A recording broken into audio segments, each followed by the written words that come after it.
एक महत्त्वाची बातमी समोर येते वसंत मोरेंसंदर्भातली। पुणे महापालिकेचे माजी नगरसेवक वसंत मोरे हे आज आता शिवबंधन हाती बांधणार आहेत।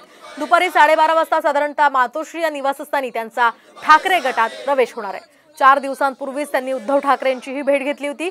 दरम्यान पक्ष जी जबाबदारी देईल ती पूर्ण करू असा विश्वास वसंत मोरेंनी यावेळी व्यक्त केला आणि त्यांच्याशीच बातचीत केली आमचे प्रतिनिधी अक्षय बडवे यांनी। उद्धव ठाकरेंच्या शिवसेनेत प्रवेश करण्यासाठी आता वसंत मोरे सज्ज झालेले आहेत। आपण जर संपूर्ण हा परिसर बघितला तर अनेक कार्यकर्ते जे आहेत ते या ठिकाणी आता वसंत मोरेंचे दाखल व्हायला सुरुवात झालेली आहे।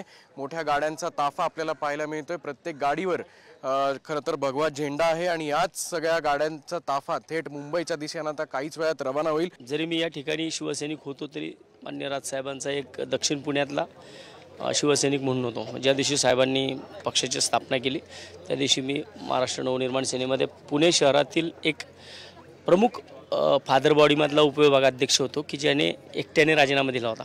आणि मला वाटतं की मी आज परत एकदा शिवसेनेमध्ये स्वगृही जात असताना आज जवळजवळ 17 शाखाध्यक्ष, 5 उपविभागाध्यक्ष आहेत, असा एक प्रचंड मोठा ताफा मी आज शिवसेना उद्धव बाळासाहेब ठाकरे या पक्षामध्ये घेऊन जातोय। कॅमेरामन सुमित भोसलेसह अक्षय बडवे, साम टीव्ही न्यूज, पुणे।